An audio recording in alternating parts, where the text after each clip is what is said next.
तो शय ख़ास से कल अपनी बहुत प्यारी रफ़ीक़े कार से बातचीत हो रही थी और वो मुझे बता रही थी कि जो मेरे बहुत प्यारे ताज भाई हैं उन्हें गालिब बहुत पसंद है।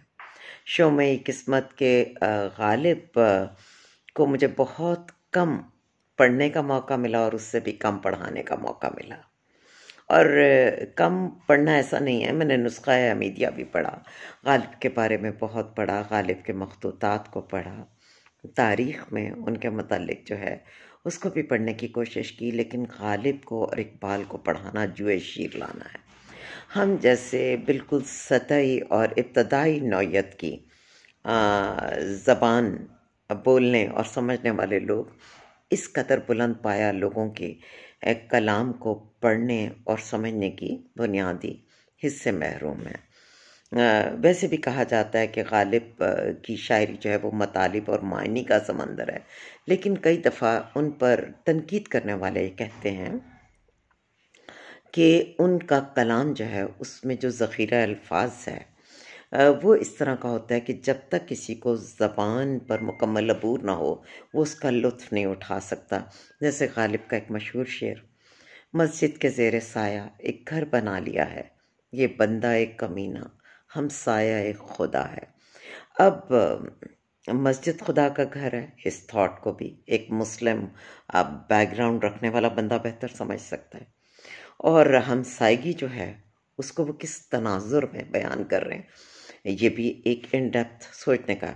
लेकिन अगरचे हम जैसे आम ज़बान बोलने वाले भी जो इस हद तक समझते हैं वो इसका लुत्फ़ उठा सकते हैं, लेकिन अगर इसे ट्रांसलेट किया जाए तो ज़रा ज़्यादा मेहनत वाला या दिक्कत तलब काम है। खैर, गालिब के इस वक्त एक और शेर की बात करना चाहूँगी। रंज से खूगर हुआ इंसान तो मिट जाता है रंज, रंज से खूगर हुआ इंसान तो मिट जाता है रंज, मुश्किलें इतनी पड़ी मुझ पर कि आसान हो गई। ज़िंदगी हर वक्त कुछ न कुछ अपने पहलू में लिए आती है, और ज़िंदगी में अगर ये चैलेंजेस ना हो तो फिर ज़िंदगी किस काम की। बहरतौर कुछ ऐसे ही वक्तों में से एक और दौर में मैं दाखिल हो चुकी हूँ, लेकिन मुझे बहुत बहुत मज़ा आया गुज़िश्ता दिनों।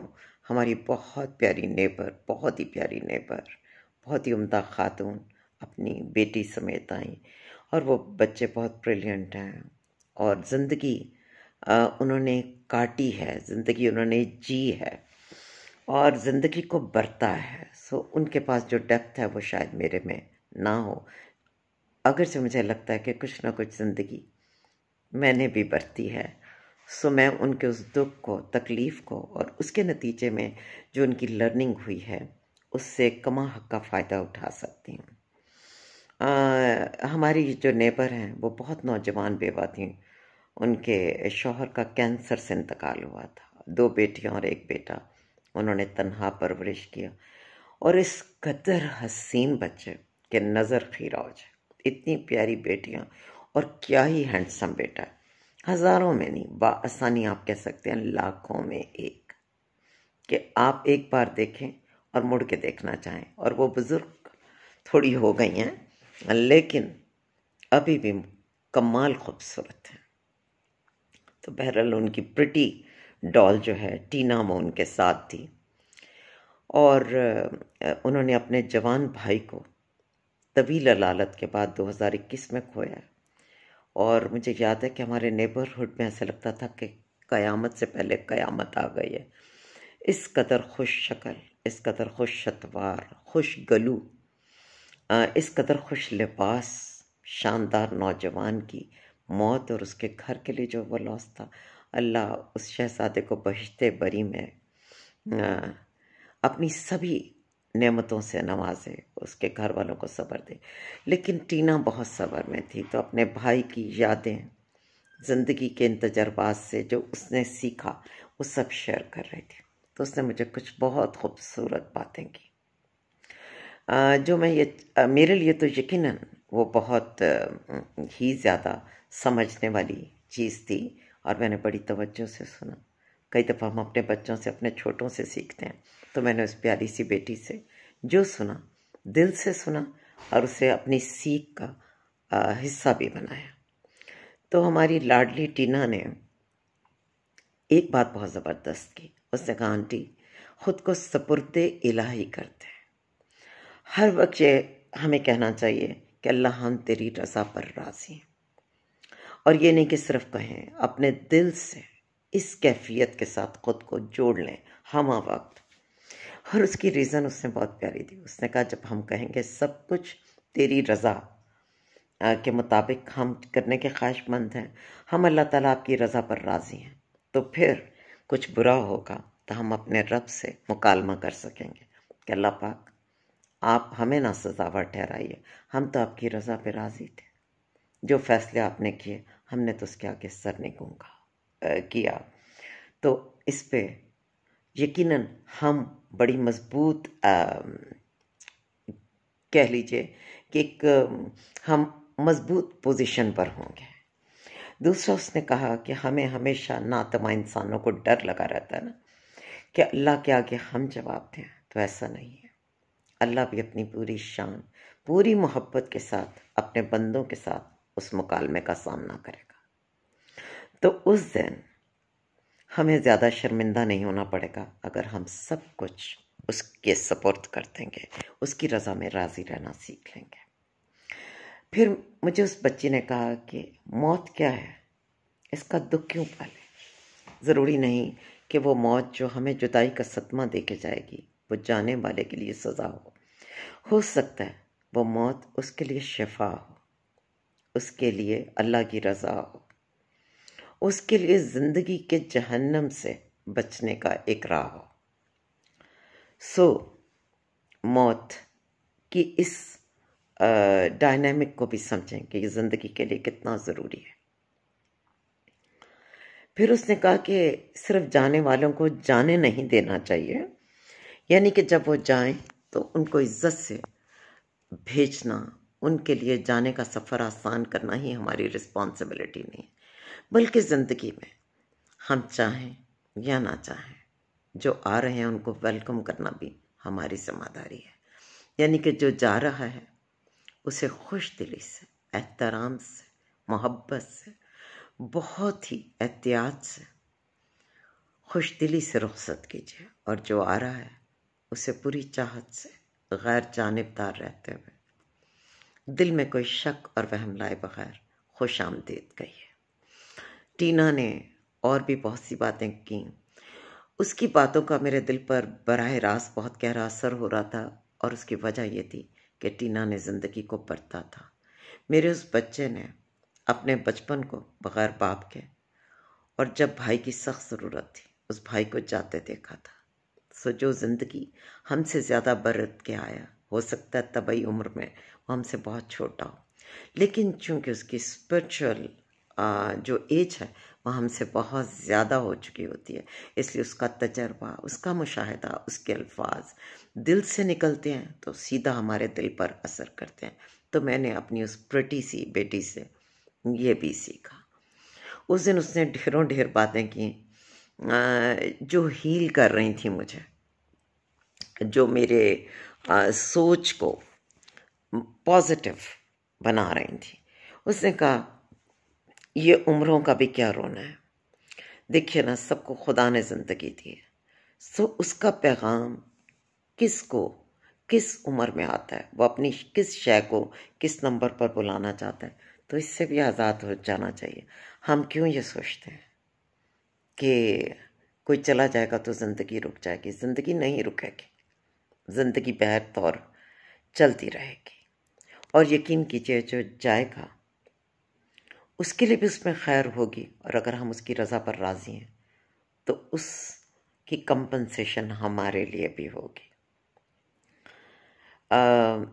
मैं क्या कहूँ कि उस बच्चे ने कितनी प्यारी प्यारी, किस कदर दिल को सुकून पहुँचाने वाली, किस कदर तक़वियत देने वाली गुफ्तगू की कि कमाल है। यानी कि आपका ज़िंदगी और मौत का फ़लसफ़ा ही बदल जाए। मुझे लगता है कि मुझ में ईमान है, लेकिन ये भी लगता है कि कुछ सालों में मेरे ईमान में बहुत सी कजियाँ, ख़राबियाँ आ गई हैं। उसकी एक बड़ी वजह लॉन्ग कोविड भी हो सकता है। बहुत तवील बीमारी, बहुत तवील तकलीफ़ का वक्त मैंने काटा और शायद मेरी कुव्वत बर्दाश्त कम हो गई है। मगर ये भी सच है कि इस तकलीफ़ के वक्त ने मेरे ईमान को कई जगहों पर ताज़ा किया। लेकिन बाज़ औक़ात ये होता है कि मुश्किलात बेहतर पे आ रही होती हैं। अभी हम एक से संभलते नहीं तो एक अगला चैलेंज सामने आ जाता है। एक और कोई मरहला ऐसा होता है जो हमारे लिए मुश्किल होता है, वो सामने आ जाता है। और इस पे दर पे जो कुछ बीत रहा होता है, इसमें हम कहीं ना कहीं थक रहे होते हैं, कहीं ना कहीं हम जज्बाती तौर पर कमज़ोर पड़ गए होते हैं। सो ऐसे में कितनी मजबूती की ज़रूरत है और किस हद तक हर शय को, खुद को, अपने से जुड़े सबको सुपुर्द खुदा करने की ज़रूरत है। तो बस टीना होके गई और मैंने उसकी सारी बातों को ज़बरदस्त टॉनिक्स और एनर्जी ड्रिंक के तौर पर अपने अंदर उतार लिया और ये सोचा कि जो है सब खुदा का है, जो है सबको मिट्टी होना है और जो भी कुछ है सब उसी के सुपुर्द है। जब सब उसका है तो वो कब हमसे कुछ भी वापस ले ले, हमें शुक्रगुजारी से कबूल कर लेना चाहिए। और उस दिन के बाद से क्या आपके इर्द गिर्द चल रहा है? बिल्कुल आपके अंदर, आपके बहुत करीब, आपके मुल्क में, आलमी मंजरनामे पर। तो बस मैंने उस दिन से दिल को ये समझाया, दोबारा से पुरसकून स्टेट ऑफ माइंड में ख़ुद को लाने की कोशिश की कि हर शय जो मुझसे, मेरी ज़ात से बराह रास्त जुड़ी है, मेरे बहुत प्यारे, मेरी नेबरहुड, मेरे रफ़काए कार, मेरी गली मोहल्ला, मेरा शहर, मेरा मुल्क और इस पूरी दुनिया के सभी मज़रूब मज़लूम इंसान, वो लोग जो बेबस हैं, वो जो सताए गए हैं, उन सब को। और बहुत डर रहता है, जितनी तारीख़ पढ़ी उसमें ये गुमान है कि खान साहब ज़िंदा सही सलामत हमें नहीं मिलेंगे। तो ये काम ईमानी काफ़ी अरसे में आ गई थी, लेकिन इसको भी बदला है कि नहीं, सब कुछ अच्छा हो जाएगा। अपने आप को यकीन देने की कोशिश की है। सो जो छिन गया है वो भी उसकी रज़ा, जो हाथों से बंद मुट्ठियों से रेत की तरह बह के निकल रहा है वो भी सुपुर्द खुदा। जिसके लिए शक है दिल में कि यह नेमत छिन जाएगी तो क्या होगा, वो सब कुछ, वो सोचें, वो फिक्रें, वो परेशानियाँ, सब सुपुर्द खुदा। अल्लाह हम तेरी रज़ा पर राज़ी हैं और तू हमें हमेशा अपनी रज़ा पर राज़ी रखे। और परवरदिगार सिर्फ़ उस रास्ते पर हमें, हमारे बच्चों को, हमारी ताक़यामत नस्लों को, हमारे प्यारों को, हमारे इर्द गिर्द इंसानों को उस रास्ते पर चलाइए जो रास्ता आपका पसंदीदा है, जिस रास्ते पर चलने वालों पर आपका इनाम व इकराम हुआ। और परवरदिगार हमें रोक दीजिए हमारी ख्वाहिशों का ग़ुलाम बनने से, अपनी मादी मोहब्बतों के इश्क में दीवाना हो जाने से, उन रास्तों पर चलने से जिनका अंजाम गुमराही और रसवाई है। और अल्लाह, हमने सब कुछ आपके सुपुर्द किया,